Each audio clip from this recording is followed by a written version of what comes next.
की, भारत माता की, भारत माता की। वंदे वंदे वंदे।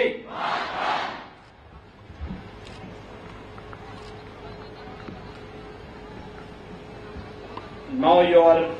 आर्मी फेस्टिवल 2024 के आज के इस समारोह में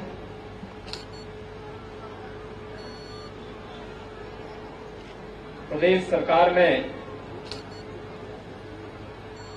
मेरे वरिष्ठ सहयोगी जल शक्ति मंत्री श्री स्वतंत्र देव सिंह जी,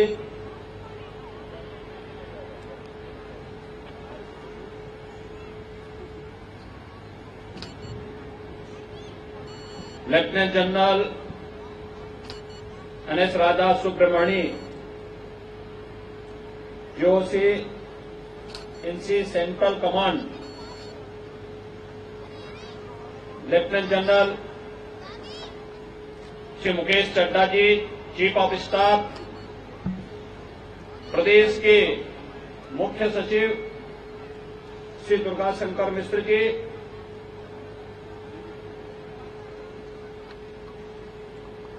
प्रदेश के मुख्यमंत्री कार्यालय के सलाहकार श्री अवनीश कुमार अवस्थी जी, कार्यक्रम में उपस्थित उत्तर प्रदेश सरकार के पूर्व मंत्री डॉक्टर महेंद्र सिंह जी, आज के समारोह में उपस्थित भारतीय सेना के हमारे सभी अधिकारीगण, हमारे सभी बहादुर जवान,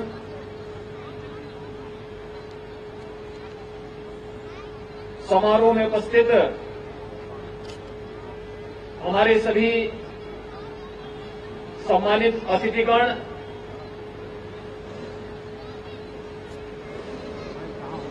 उपस्थित महानुभाव और युवा साथियों, मैं सबसे पहले आज के समारोह के लिए भारतीय सेना को हृदय से बधाई देते हुए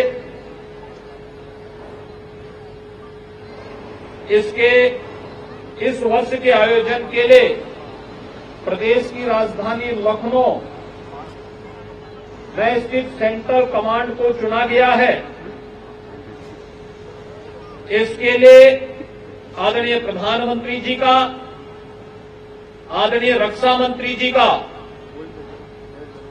और भारतीय सेना का हृदय से आभार व्यक्त करता हूं। नाउ योर आर्मी फेस्टिवल 2024 के आज के समारोह में यहां पर आकर के मुझे आनंद की अनुभूति हो रही है। ये मेरे लिए इसलिए भी महत्वपूर्ण है कि देश की आबादी के सबसे बड़े राज्य उत्तर प्रदेश के हमारे युवाओं को नजदीक से भारतीय सेना को जानने, उनके शौर्य और पराक्रम को नजदीक से पहचानने का अवसर प्राप्त होगा। यहां पर अभी जो प्रदर्शन हमारे सिख रेजिमेंट से जुड़े हुए इन बहादुर जवानों ने दिखाया है, भारत की प्राचीन युद्ध कला कैसे उस कालखंड में हमारे यहां पहले से ही युवाओं को इसमें पारंगत करके आक्रांताओं का जवाब देने के लिए तैयार किया जाता था और मुझे प्रसन्नता है कि भारत की इस प्राचीन युद्ध कला को आज भारतीय सेना ने अपना हिस्सा बना करके न केवल उसे सम्मान दिया बल्कि सिख गुरुओं के त्याग और बलिदान को भी एक नई प्रेरणा के रूप में पूरे भारतवासियों के सामने रख करके उस सर्वोच्च बलिदान को सम्मान देने का काम किया है। यहां पर सेना के इस प्रदर्शनी को भी हम सबको देखने का अवसर प्राप्त हो रहा है, जिसके माध्यम से सेना की शक्ति, सेना का पराक्रम और राष्ट्रभक्ति की निष्ठा को हमें नजदीक से जानने और समझने का अवसर प्राप्त होगा। यह महोत्सव सेना के हथियारों, साजो सामान, कार्यशैली, कार्यकुशलता और उन परंपराओं को जानने का एक अच्छा अवसर है जो अक्सर जिनसे हम लोग सामान्यतः अनभिज्ञ से रहते हैं। भारतीय सेना 140 करोड़ भारतवासियों के गौरव की प्रतीक है। देशवासी इसकी ताकत को जानते हैं, उस पर अटूट विश्वास रखते हैं और जब सेना और आम जनमानस एक दूसरे के साथ मिलकर के कार्य करते हैं तो परिणाम कई गुना अधिक लाने में सफलता प्राप्त हो सकती है। भाइयों बहनों, हम सबको इस बारे में अवश्य गौरव की अनुभूति होती है कि उत्तर प्रदेश वीरों की भूमि है। देश की सुरक्षा के लिए हर लड़ाई में हमारे जवानों ने महत्वपूर्ण योगदान दिया है। अनेक वीरों ने अपने शौर्य और पराक्रम से देश की सुरक्षा करते हुए प्रदेश का गौरव भी बढ़ाया है। प्रदेश सरकार सेवारत सैनिकों और सेवा से निवृत्त सैनिकों और वीर नारियों के कल्याण के लिए पूरी प्रतिबद्धता के साथ कार्य कर रही है। देश की सीमाओं की रक्षा करने में अपने प्राणों की आहुति देने वाले सैनिकों के परिजनों को प्रदेश सरकार अपनी ओर से 50 लाख रुपए की अनुग्रह राशि और परिवार के एक सदस्य को सरकारी नौकरी देने की व्यवस्था भी करती है। आज हम सब इस बात को जानते हैं कि जैसे आदरणीय प्रधानमंत्री जी की प्रेरणा से जीवन के प्रत्येक क्षेत्र में भारत आत्मनिर्भरता के लक्ष्य को प्राप्त किया है, ऐसे ही सेना के हथियारों और साजो सामान में भी आत्मनिर्भरता और मेक इन इंडिया की इस परिकल्पना को हम साकार कर सकें, यह अवसर, यह प्रदर्शनी हमें उसका एक अवसर भी प्रदान करती है। हम सब इस बात को जानते हैं कि 2018 में जब उत्तर प्रदेश में हम लोगों ने इन्वेस्टर समिट किया था, उस इन्वेस्टर समिट में प्रधानमंत्री जी ने देश के अंदर 2 डिफेंस मैन्युफैक्चरिंग कॉरिडोर की घोषणा की थी, जिनमें से एक तमिलनाडु में और दूसरा देश के हृदय स्थल उत्तर प्रदेश में स्थापित हो रहा है। और मुझे प्रसन्नता है कि फरवरी 2020 में प्रदेश की राजधानी में आयोजित हुए डिफेंस एक्सपो के उस भव्य आयोजन में, जिसमें देश और दुनिया ने भारतीय सेना के गौरव को, उसके शौर्य और पराक्रम को नजदीक से देखने का अवसर प्राप्त हुआ था। उस अवसर पर अनेक प्रस्ताव उत्तर प्रदेश के डिफेंस मैन्युफैक्चरिंग कॉरिडोर के लिए उत्तर प्रदेश शासन को प्राप्त हुए हैं, जिनमें लखनऊ में ब्रह्मोस मिसाइल के निर्माण की कार्रवाई, झांसी के डिफेंस कॉरिडोर के रोड में हमें भारत डायनेमिक्स के बड़े कार्यक्रम वहां के लिए स्वीकृत हुए। कानपुर अलीगढ़ के नोट्स में पहले से ही जितनी भूमि हमारे पास आरक्षित थी वे सभी आवंटित होकर के अब प्रोडक्शन के लिए भी अपने आप को तैयार कर चुकी है। यानी हम लोग आज सेना के साजो सामान और सेना के हथियारों की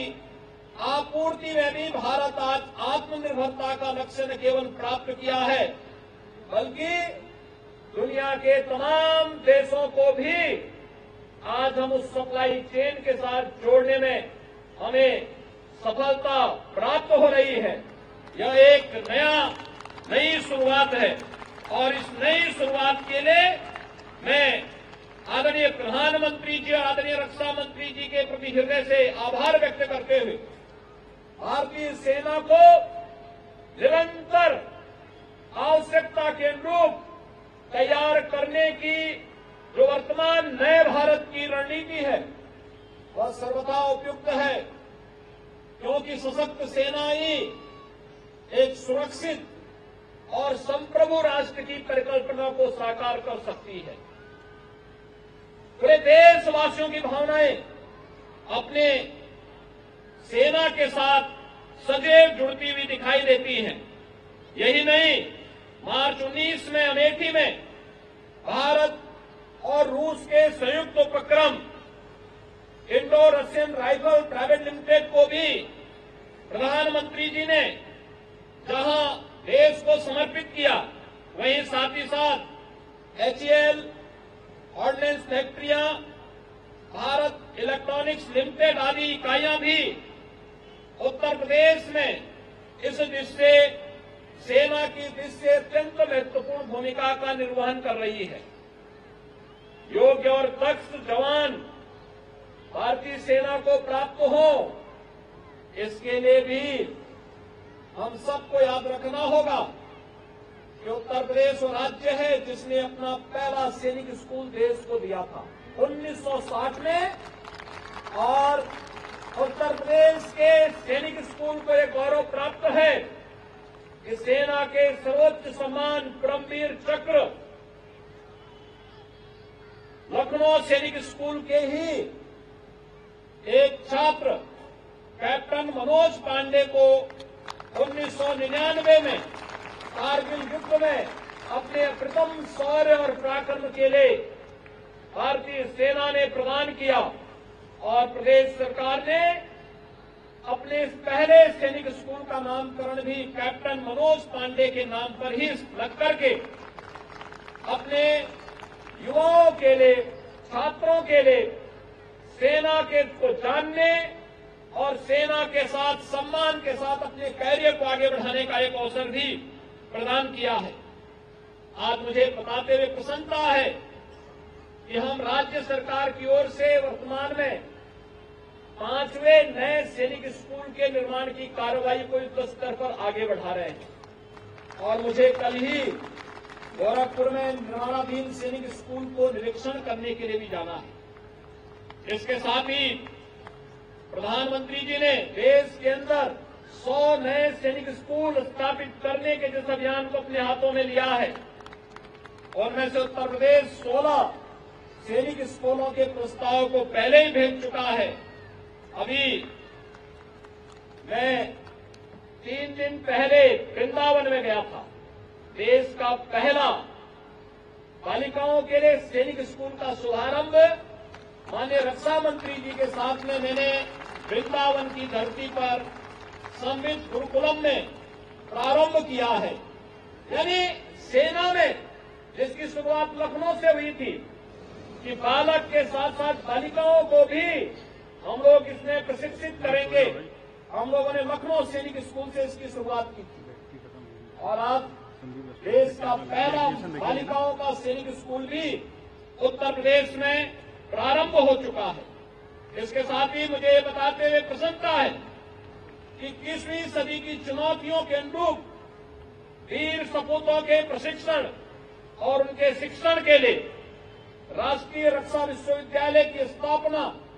आदरणीय प्रधानमंत्री जी के द्वारा पहले की जा चुकी है और राष्ट्रीय रक्षा विश्वविद्यालय अपना एक परिसर लखनऊ में भी खोल चुकी है। जैसे डॉक्टर शकुंतला मिश्रा राष्ट्रीय पुनर्वास विश्वविद्यालय में हमने अस्थायी कैंपस प्रदान किया है। मुझे पूरा विश्वास है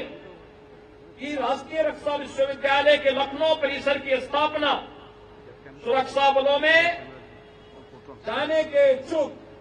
हमारे युवाओं को इस सुरक्षा क्षेत्र के कौशल वृद्धि में एक नए युग की शुरुआत करेगा, जो हमारे युवाओं के लिए सेना में एक शानदार कैरियर को आगे बढ़ाने का एक बेहतर विकल्प साबित हो सकता है। आज के इस अवसर पर जब हम सब यहां पर एकत्र हुए हैं सेना में शामिल होने के लिए, जो तमाम प्रकार के नए कार्यक्रम आगे बढ़े हैं, मुझे पूरा विश्वास है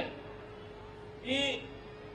हम लोग भारतीय सेना के साथ मिलकर के इन सभी कार्यक्रमों को पूरी प्रतिबद्धता के साथ आगे बढ़ाने का कार्य करेंगे। सेना दिवस के अवसर पर आगामी 15 जनवरी को जो कार्यक्रम प्रदेश की राजधानी लखनऊ में होने जा रहा है, राज्य सरकार ने पहले ही इसमें अपना पूरा सहयोग देने की प्रतिबद्धता दोहराई है और मैं एक बार फिर से भारतीय सेना को अपने